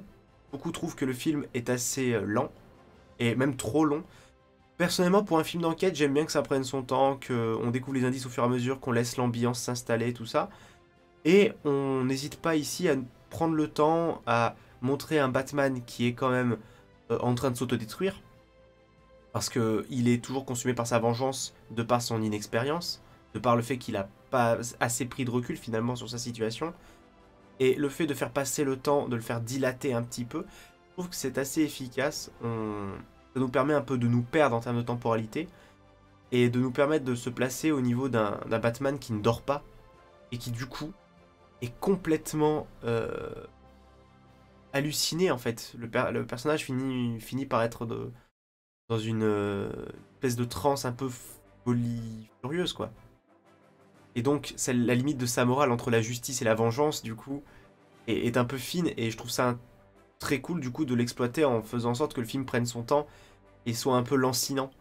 Donc pour le coup, personnellement j'ai pas eu du mal avec le rythme ni avec la longueur du film. Personnellement c'était tout bénef. C'est pourquoi The Batman mérite amplement sa place numéro 8 dans mon top 2022. Top numéro 7. Les Bad Guys de Pierre Périfel. Une équipe de méchants sévit au cœur de la ville. Monsieur Loup, Monsieur Serpent, Madame Tarentule, Monsieur Piranha et Monsieur Requin. Ces derniers, ces Bad Guys, ne s'arrêtent pas de commettre des méfaits et de rendre la chef de la police totalement folle. Provoqués par la nouvelle maire de la ville, Madame Foxington, ils décident de faire un braquage qui tourne mal. On leur laisse alors le choix, la prison ou la rédemption. La question est, vont-ils réussir? Ce film est génial. En fait, tout simplement, niveau animation, pour moi cette année, les DreamWorks sont les grands gagnants. Ce film collecte tout simplement tous les bons points d'un excellent film d'animation. Et un film iconique, qui restera bien sûr gravé dans les mémoires. Des personnages géniaux et attachants, pour le coup, chaque membre des Bad Guys est cool et vraiment a sa personnalité qui le rend unique. On a également Madame Foxington qui est vraiment un des meilleurs personnages féminins qu'on peut montrer à des jeunes filles qui ne soient pas juste hyper sexualisées ou totalement nunuches ou dépendants du héros. Donc vraiment un excellent modèle féminin. La chef de la police complètement hystérique me fait mourir de rire. Et le hamster, on a envie de le tabasser et j'adore ça. On a une patte graphique qui est tout bonnement géniale. Pour le coup, moi j'aime beaucoup le style graphique du film. Donc après, je pense que c'est vraiment quelque chose de personnel. Mais j'ai beaucoup accroché au style graphique. Un mélange de 2D et 3D que je trouvais vraiment bien foutu. Les gags bien gérés, bien dispersés dans le récit et qui ne parasitent pas le drama. Pour le coup, ça c'est assez intéressant. On a un film d'animation qui ne fait pas que de l'humour, on a vraiment des blagues bien calées et surtout assez variées, donc l'humour est très bon et très bien présent. De l'action, des très bonnes musiques. Bon, le méchant du film est très vite décelé par les adultes, je pense. Personnellement, je l'ai capté au bout de 5 minutes après que le personnage soit introduit, j'ai direct capté qui était le méchant, mais bon. C'est peut-être dû au fait que le film veut être accessible autant aux plus grands qu'aux plus jeunes, donc ça ne change pas que le méchant est quand même amusant et divertissant, et que les plans des bad guys, des plans pour voler quelque chose ou pour arrêter quelqu'un, ces plans-là qu'ils font, toute cette stratégie est bien foutue. Et ça me rappelle un peu j'avais l'impression de voir un peu un Ocean's 11, mais version un peu animation et pour enfants. Donc pour le coup, c'était plutôt bien géré. J'ai aussi eu l'impression que la scène d'intro du film entre Monsieur Serpent et Monsieur Loup était vraiment une référence à la scène d'intro de Pulp Fiction. Donc bon, moi quand tu me fais une référence à Tarantino, je kiffe. Donc forcément le film quand il commence comme ça, tu te dis on va être copains. Aussi, pour une fois, on a le droit à une romance qui est pas stéréotypée du tout et que je trouve vraiment cool. Donc et les relations entre les personnages sont vraiment savoureuses. On a le droit à des interactions vraiment vraiment cool, autant drôles que dramatiques d'ailleurs, hein. Notamment entre Serpent et Loup qui ont vraiment une amitié qui est profonde et sincère. On a le temps d'explorer vraiment cette relation-là. Peut-être que dans des suites potentielles, on aura le droit de développer un peu plus d'autres personnages, mais ce film-là développe vraiment la relation fraternelle qu'ont ces deux personnages et ils en deviennent très touchants. Voilà donc pourquoi Les Bad Guys est selon moi un excellent film de cette année 2022, de cette QV 2022, et pourquoi il mérite sa place à la 7ème position. Top numéro 6, X de T-West.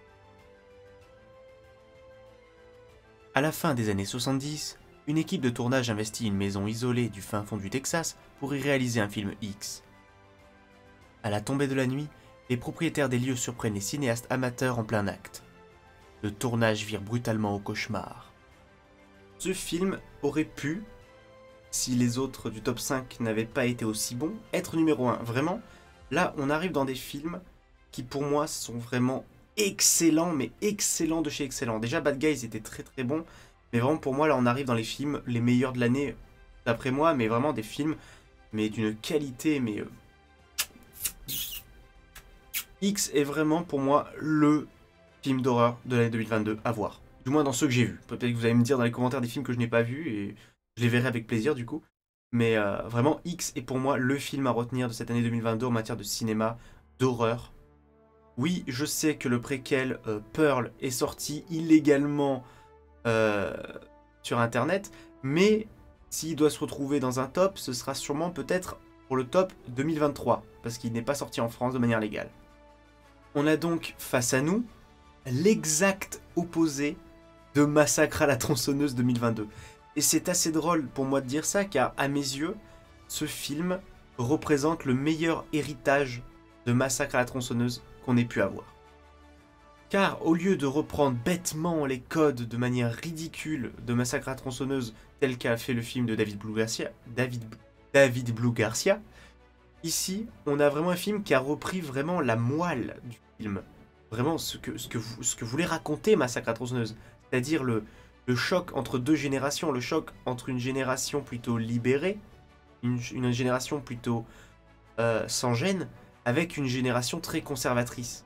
Dans les deux cas, la jeunesse plutôt à part de ses prédécesseurs te confronte au puritanisme du sud du Texas, vraiment chrétien radical.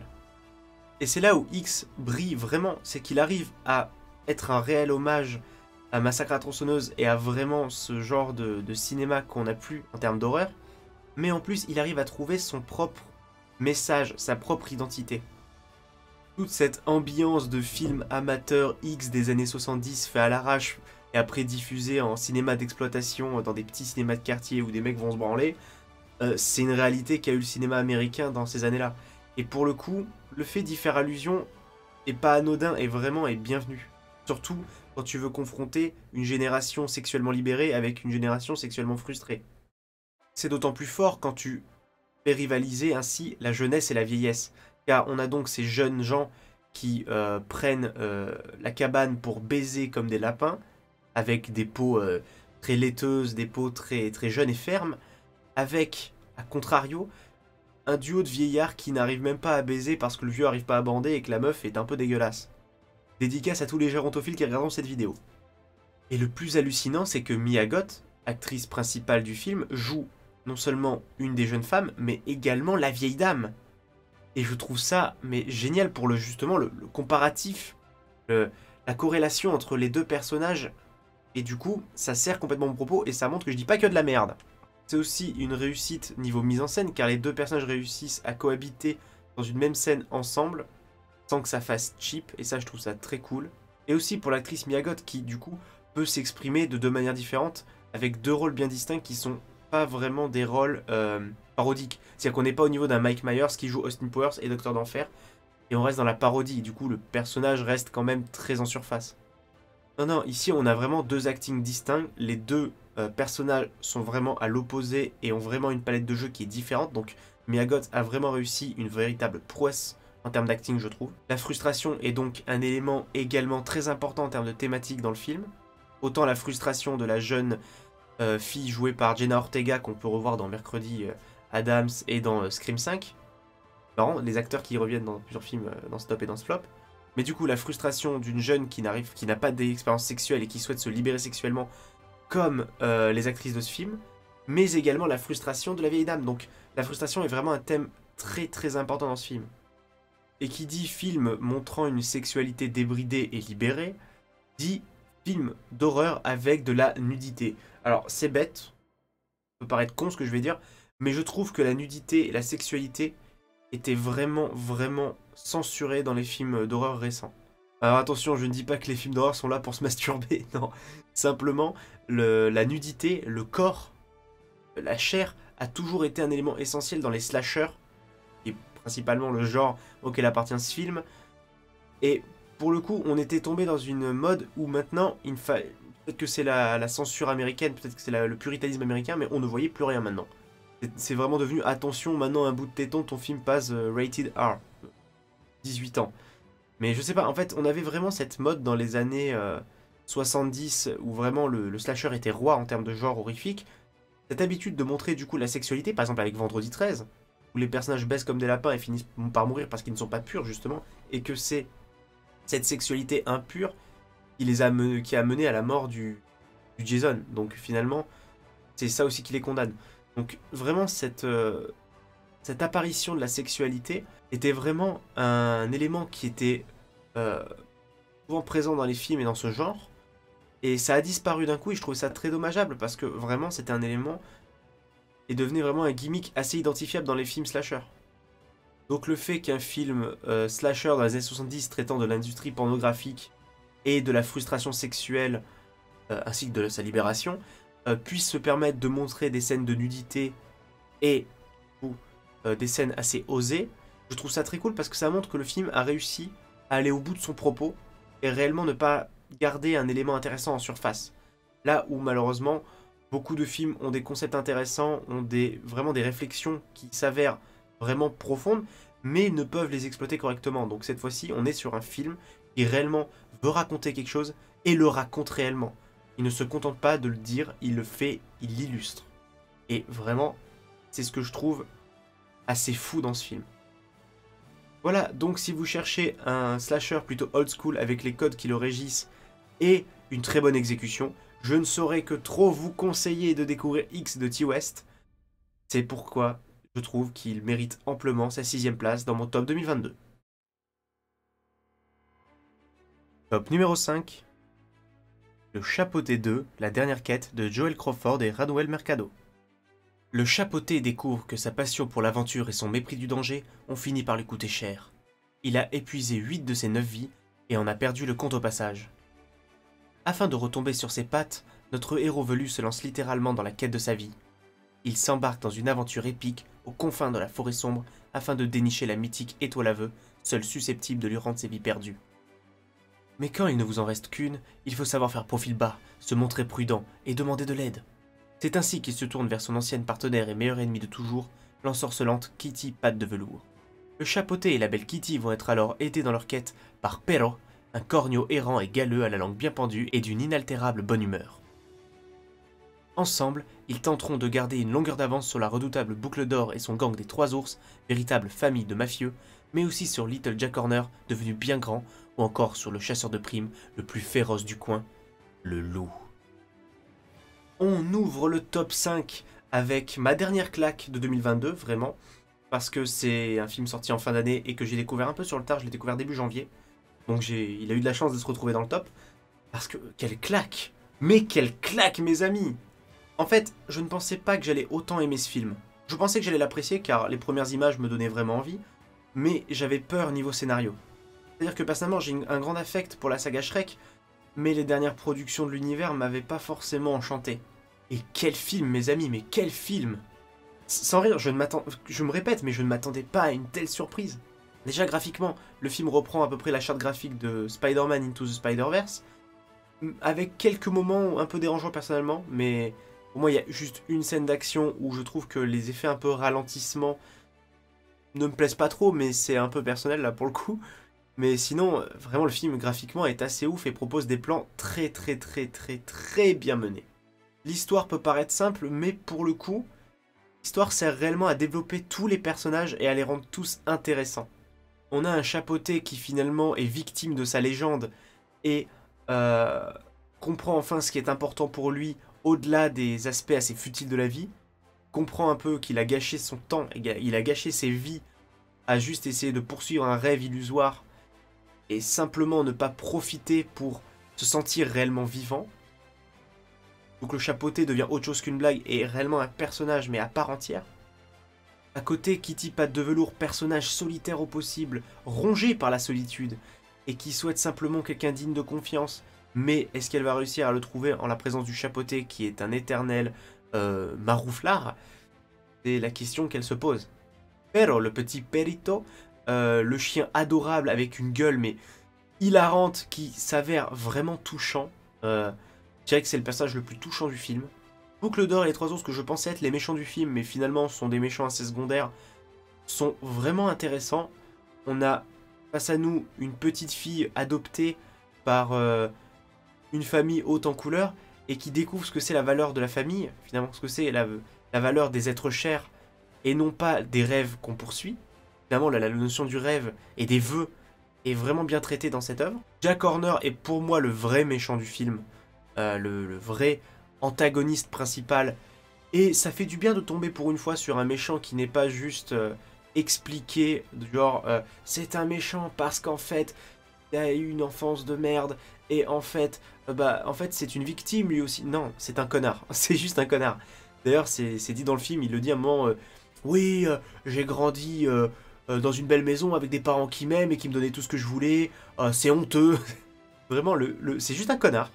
C'est juste un connard qui a toujours eu tout ce qu'il voulait, donc en fait il n'y a qu'une chose qu'il n'a pas eu, c'est de la magie. Et du coup, la seule chose qu'il n'a pas eu l'obsède, et en fait c'est la seule chose qu'il n'a jamais voulu. Donc c'est juste un connard, mais le fait d'avoir un antagoniste qui soit juste un connard, c'est tout bonnement rafraîchissant, parce que ça fait longtemps qu'on n'en ait pas eu. Et je trouve que Little Big Jack Horner, je sais plus comment il s'appelle, vraiment remplit très bien ce rôle. Et à côté de ça, on a un autre antagoniste qui n'est pas pour moi le grand méchant du film, mais la némésis du Chapeauté, le loup, le chasseur de primes, ou autre chose si vous avez vu le film. J'essaye pour le coup de pas spoiler cette révélation. Oui, je fais ce que je veux au niveau spoiler, mais ferme-la. Hein, voilà, ferme-la, je fais ce que je veux. Et donc voilà, le loup qui est tout bonnement terrifiant et dont la présence est tellement forte. Je veux dire, à chaque apparition, le personnage fout des frissons et emplit le film de sa présence. Le film se permet des moments de maturité que j'ai rarement vus dans des films d'animation occidentaux, je précise. Vraiment, on a une séquence où le chapeauté saigne, a vraiment du sang qui coule de son visage, et j'ai jamais... Enfin... Je veux dire, dites-moi le nombre de films d'animation occidentaux actuels où on a quand même un personnage qui se permet de saigner et de voir sur son visage du sang couler. Je veux dire, on parle pas d'une blague sur « Oh lol, c'est du vin ». Non, non, c'est du sang. Et rien que ce plan-là m'a surpris au possible. C'est aussi un film qui traite de la mort, de la peur de mourir finalement, des angoisses, de la peur et de la mort. C'est vraiment deux éléments mais fondateurs de ce film. Deux éléments d'ailleurs personnifiés dans une scène que je trouve touchante au possible, où on voit le chapeauté faire une crise de panique réelle avec le petit Perito, qui a toujours voulu être un chien de thérapie, qui arrive à le calmer de sa crise de panique. Les musiques sont d'ailleurs très très fun avec With Your Favorite Fearless Hero, mon accent génial.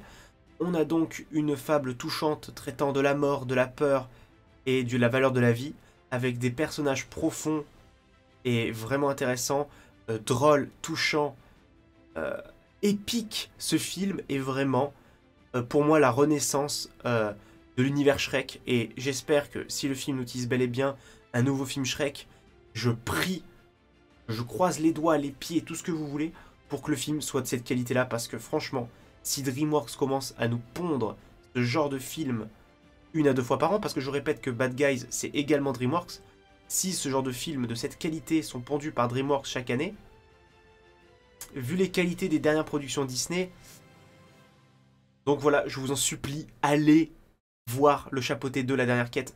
Actuellement, il est encore au cinéma quand je fais cette vidéo. Je sais pas, je pense que ce sera toujours le cas quand je la sortirai. Mais même si vous voyez cette vidéo plus tard et que le film est en VOD ou en téléchargement, en DVD, Blu-ray, ce que vous voulez, je vous en supplie. C'est le genre de film qu'il faut montrer à nos enfants. Parce que vraiment, c'est le genre de film qui mérite.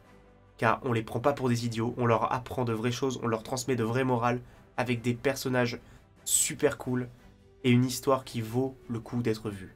Donc, foncez voir Le Chapeauté, numéro 5 de mon top 2022. Top numéro 4, Top Gun Maverick de Joseph Kosinski. Après avoir été l'un des meilleurs pilotes de chasse de la marine américaine pendant plus de 30 ans, Pete Maverick Mitchell continue à repousser ses limites en tant que pilote d'essai. Il refuse de monter en grade car cela l'obligerait à renoncer à voler. Il est chargé de former un détachement de jeunes diplômés de l'école Top Gun pour une mission spéciale qu'aucun pilote n'aurait jamais imaginée. Lors de cette mission, Maverick rencontre le lieutenant Bradley Rooster Bradshaw, le fils de son défunt ami, le navigateur Rick Goose Bradshaw.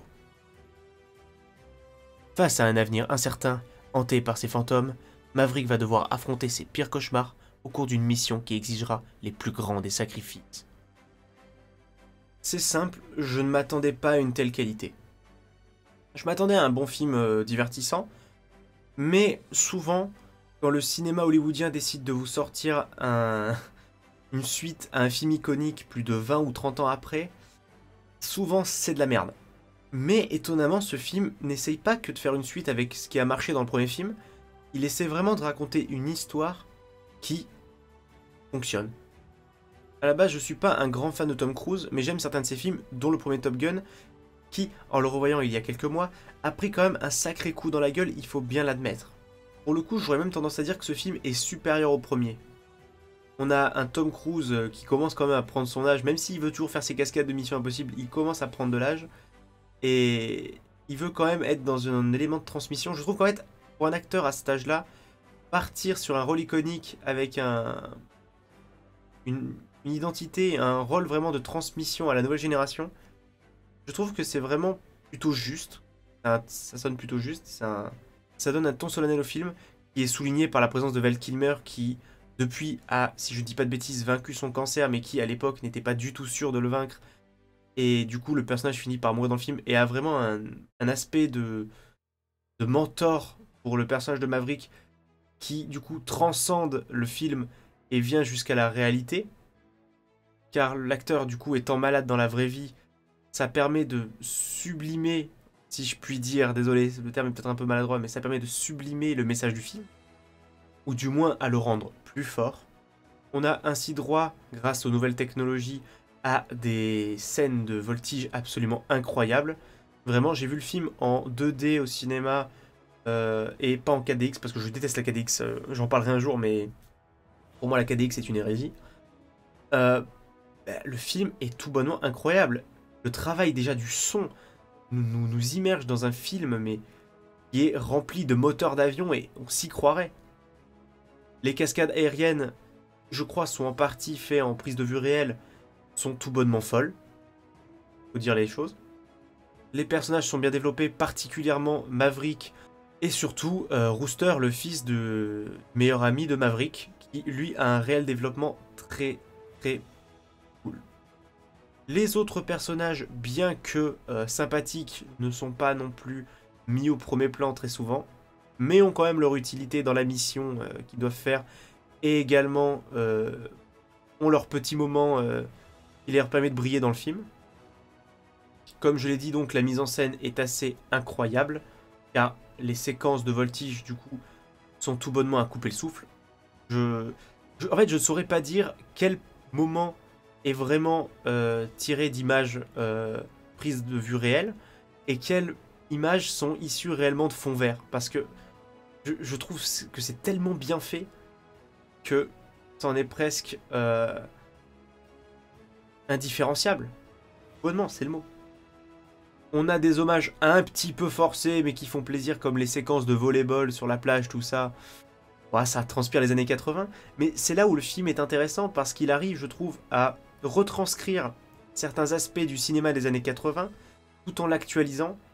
Et c'est pas donné à tout le monde parce que le nombre de films qui se sont cassés la gueule à essayer de refaire des films en mode années 80, mais qui ont juste repris les aspects tape à l'œil des années 80, du genre ouais, on est Stranger Things, on va reprendre les néons et tout ça, mais sinon tout ce qui est intéressant dans les années 80 de manière profonde, de manière, pas la forme mais le fond, oh ben on en a rien à foutre.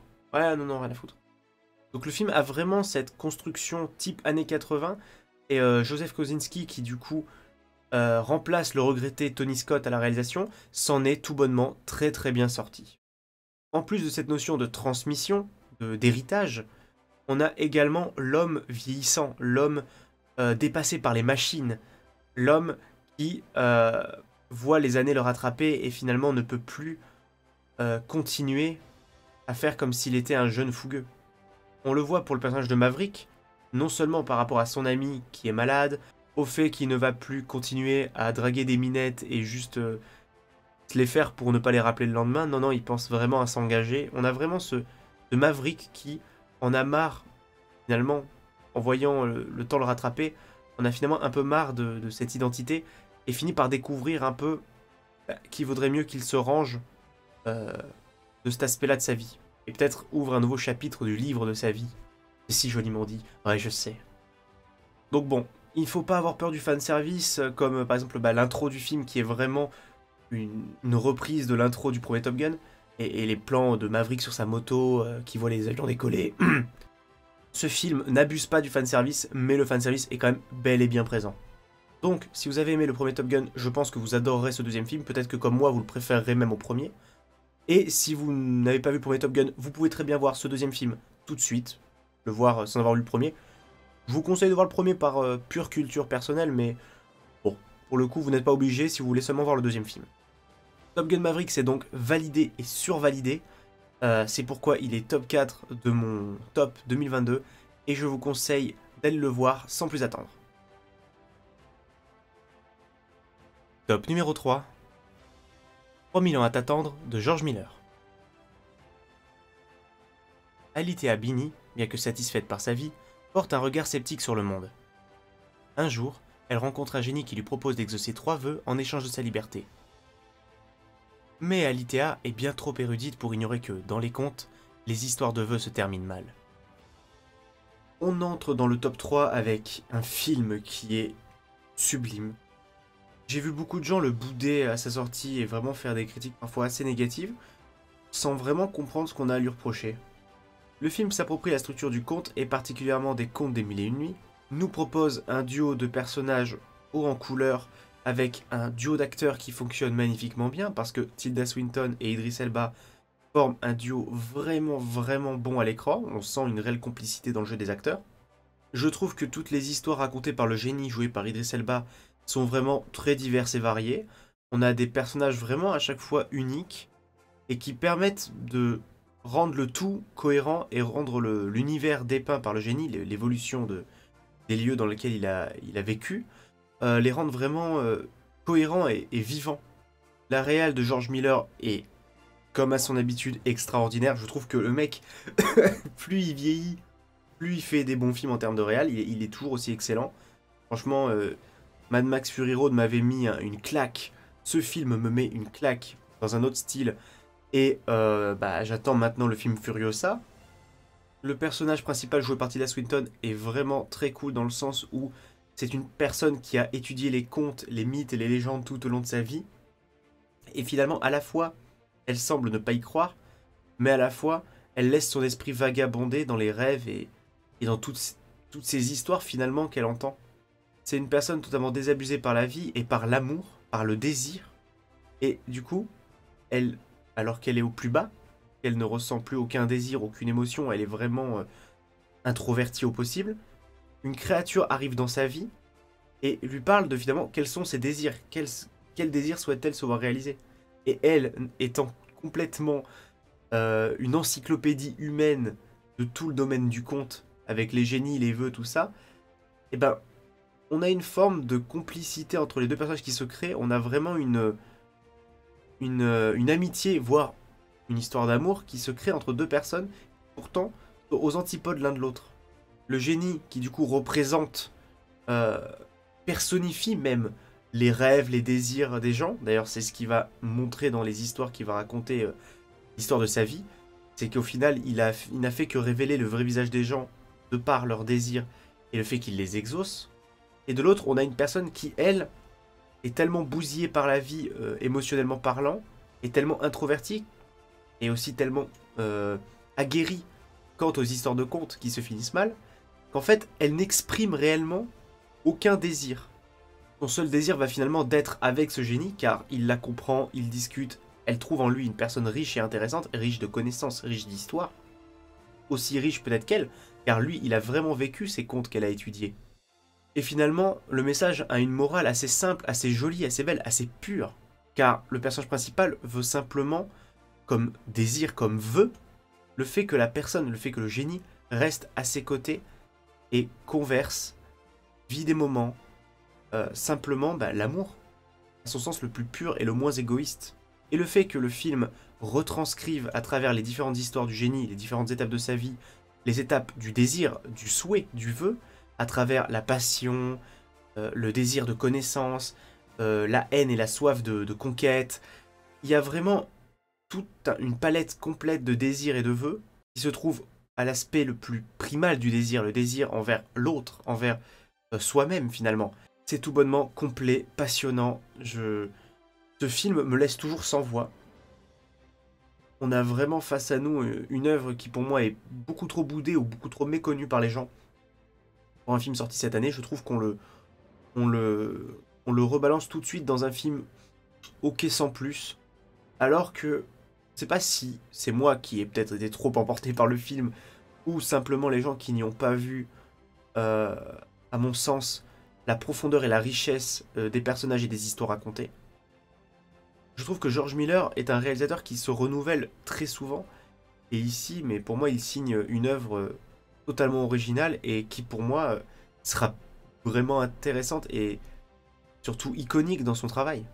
Même le titre 3000 ans à t'attendre représente le fait que le génie n'est tombé que sur des personnes au désir purement égoïste, car la première souhaite séduire un autre homme et il l'ignore complètement.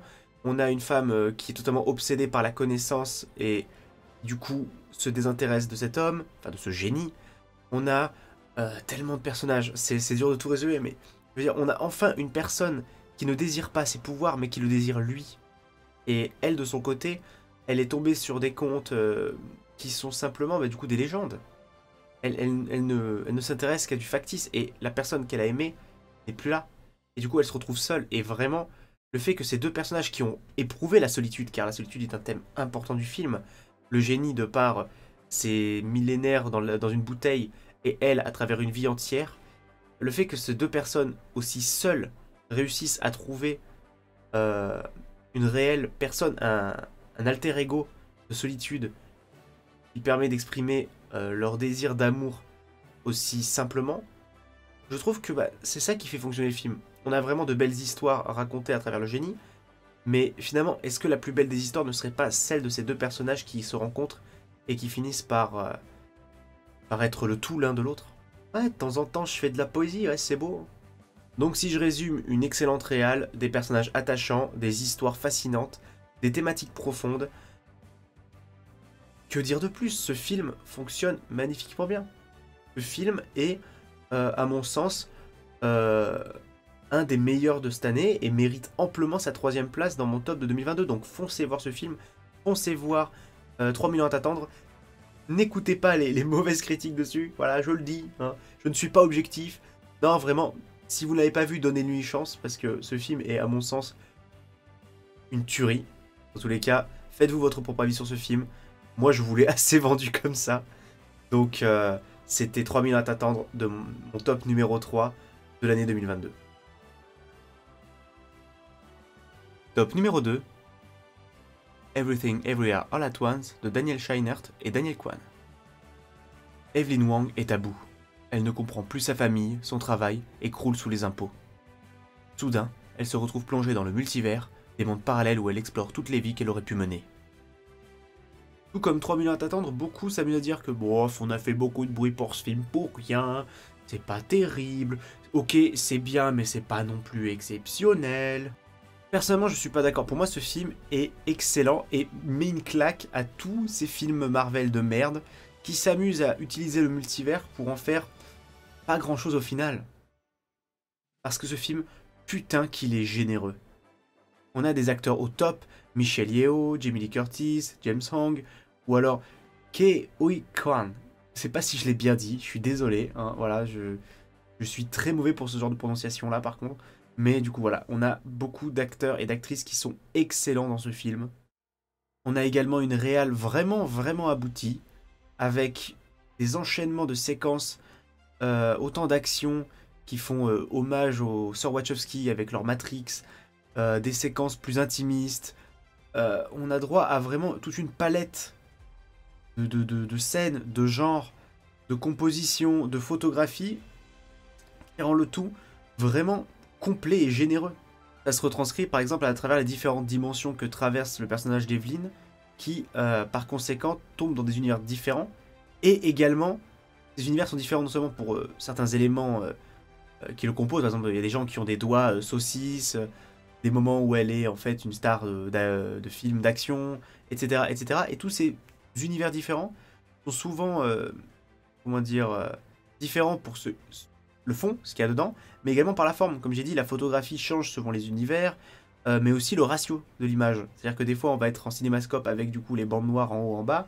Des fois, on va être en format plein cadre, des fois en 4/3, ça dépend des moments. Et vraiment, je trouve que à la fois différencier les univers dans le fond, donc dans ce qui compose cet univers, que dans la forme, c'est-à-dire la manière qu'on a de représenter cet univers-là, c'est quelque chose de simple mais efficace. Et c'est con, mais ça paraît simple dit comme ça paraît facile et ça tombe sous le sens quand on le dit, mais c'est des trucs que des cons comme les mecs de chez Marvel n'ont pas pensé à faire. Et pourtant, ça marche. Le personnage principal est touchant au possible, car totalement tiré à 4 épingles entre l'aspect traditionnel chinois et la modernité occidentale représentée plutôt par sa fille, qui est du coup lesbienne, chose que par exemple le grand-père ne pourrait pas trop apprécier. D'ailleurs le conflit est totalement moteur dans ce film, car on a le conflit entre Evelyn et son père, Evelyn et son mari, peut-être futur ex-mari, Evelyn et sa fille, Evelyn et les impôts. Le fait que les problèmes l'assaillent et qu'elle soit les seules à essayer de les résoudre ne l'aide pas non plus à être détendue. On a donc des oppositions de genre entre l'homme et la femme, des oppositions de génération entre le père et la fille, la mère et la fille, etc. etc. D'ailleurs, cette aventure aussi folle que touchante est pour moi totalement à son pinacle, quand on est à la scène, vous savez, des cailloux. Voilà. Ceux qui connaissent le film sauront. La scène des cailloux qui vraiment est une discussion juste en sous-titres, sans dialogue, entre la mère et sa fille qui sont mises à nu finalement et expriment leurs sentiments, leur rancœur, ce qu'elles ont vraiment à ressortir en elles. Cette discussion est touchante, mais à la fois la forme est tellement ridicule qu'on a un mélange entre l'humour et le drama qui est vraiment mais bien foutu et qui personnellement a marché sur moi en tout cas. Les scènes d'action sont également bluffantes, les différentes scènes d'action d'ailleurs. Pour revenir aux acteurs, ce qui est également intéressant, c'est le fait que certains d'entre eux jouent des versions alternatives d'eux-mêmes. C'est-à-dire qu'on est dans un multivers, donc plusieurs univers alternatifs. Et donc il y a plusieurs Evelyn alternatives, plusieurs maris alternatives, plusieurs filles alternatives et plusieurs grands-pères alternatifs. Et du coup, on sent vraiment que les acteurs se sont amusés, et les actrices aussi d'ailleurs, à interpréter les différentes variantes d'eux-mêmes en fait. Et ça permet de donner une palette de jeux qui est vraiment intéressante pour un acteur et une actrice qui doit être dans un projet de long métrage. Je trouve également que le film a un petit ventre mou. Il y a un petit moment où je commençais à me dire, bon, on pourrait enlever bien 10-15 minutes du film parce que ça commence à traîner pour pas grand chose. Mais vraiment, là, c'est du pinaillage parce que vraiment, le reste du film est tellement généreux qu'il en devient, mais sublime. Également, mention spéciale à Jamie Lee Curtis qui, pour moi, est hilarante dans ce film. Que ce soit les moments plus calmes où juste elle est acerbe, son design qui me fait vraiment délirer de la fonctionnaire de base, et les scènes d'action qui sont pour moi vraiment très drôles. Enfin bref, Everything Everywhere All At Once, c'est vraiment un bouillon de tout ce qu'il y a de bon dans le cinéma. Pour moi, il y a de l'humour, de l'action, de la dramaturgie, des personnages touchants. C'est une tuerie et personnellement ça a été une véritable claque. Bref, Everything Everywhere All At Once, c'est pour moi la preuve que les frères Russo sont de mauvais réalisateurs, mais au moins ce sont des bons producteurs. Donc, matez Everything Everywhere All At Once, et c'est pourquoi ce film génial est au top 2 de cette année 2022. Top numéro 1. Avatar, la voix de l'eau de James Cameron.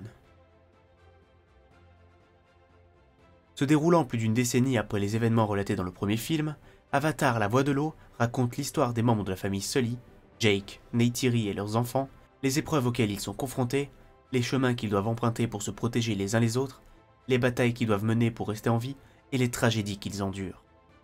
Oui, je mets Avatar 2 en top numéro 1, je fais ce que je veux. Oui, je suis une fan zouze de James Cameron, si tu veux. Oui, non mais t'inquiète pas, je suis en paix, je suis pacifiste. Allez-y, allez-y, crucifiez-moi, je m'en fous, j'accepte vos excuses, je suis miséricordieux. Ah, c'est ta mère.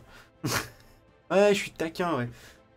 Non, en fait, oui, je mets Avatar, la voix de l'eau dans mon top 1 2022 et ce n'est pas objectif du tout.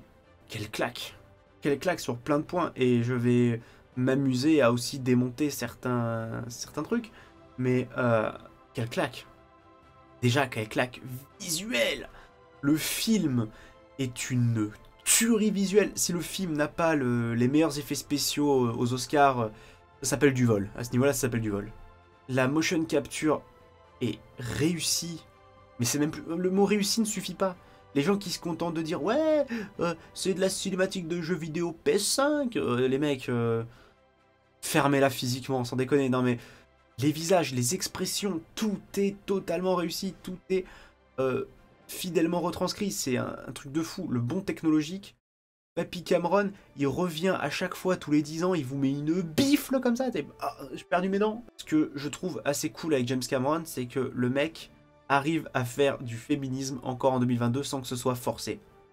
Je veux dire, comment il présente une Na'vi enceinte, mais qui est toujours une guerrière. La meuf, elle a le bide comme as, et elle est là sur son espadon de l'espace, et elle prend une lance, elle fait « Je vais te niquer ta mère !» Alors oui, tout comme le premier Avatar, le film est extrêmement classique dans son déroulé, mais James Cameron a toujours fait des scénarios qui, sur la forme, paraît classique. Mais le problème, c'est que James Cameron, il préfère faire un film au scénario classique, mais bien ficelé, qui fonctionne et qui permet l'immersion, plutôt que, contrairement à, je sais pas, un Nolan, qui va vouloir faire un scénario hyper complexe, avec des lignes de lecture un peu plus présentes et tout, mais que personnellement, donc ça reste du subjectif et de l'affect personnel, personnellement j'ai toujours trouvé Nolan, par contre, dans ses scénarios qui sont beaucoup plus poussés, intellectuels, etc., bah, j'ai toujours trouvé ça beaucoup plus froid. Et c'est là où la narration de Cameron plaît ou ne plaît pas, c'est que Cameron est une personne qui veut faire fonctionner ses films sur l'affect, sur le fait d'être transporté. Et on le ressent d'autant plus avec Avatar 1 et 2, car on voit que Cameron essaie de pousser les limites de la technologie pour dépayser le spectateur et l'emporter réellement autre part. Enfin bref, si James Cameron a toujours été versé dans les nouvelles technologies, c'est tout simplement parce qu'il a toujours voulu que ses films transportent le spectateur. Parce que finalement, un scénario simple n'est pas un scénario simpliste. L'avantage d'un scénario simple, c'est qu'il ne laisse pas les gens de côté. Au contraire, ça en fait un film universel qui parle au plus grand nombre. Et personnellement, je trouve que la volonté, la démarche est tout aussi louable qu'un film qui se veut profond et extrêmement insaisissable. C'est simplement qu'on est rempli sur les réseaux sociaux de Jean-Michel critiques ciné qui, pour certains, veulent sucer à fond le film, à tort ou à raison, attention. De gens qui veulent absolument adorer le film malgré tout et au niveau de l'excès. Et on a de l'autre côté des Jean-Michel critiques ciné qui, eux, par contre, sont des personnes qui ont décidé de cracher sur le film, quel qu'il soit. Et là, pour le coup, on est rempli de gens de mauvaise foi des deux côtés. Donc, au bout d'un moment, niquez vos mères. Voilà, avec respect, mais quand même. Donc bon, certes, le film est simple, le film ne révolutionne pas le scénario, mais pour moi, le scénario est là, il est simple, il est efficace, il fonctionne. Et ce qui fait qu'il fonctionne à mes yeux, c'est, comme je le disais précédemment, les personnages. Les personnages sont vraiment sympathiques. Par exemple, Jake Sully dans ce film-là n'est pas le plus sympathique des personnages. Hein.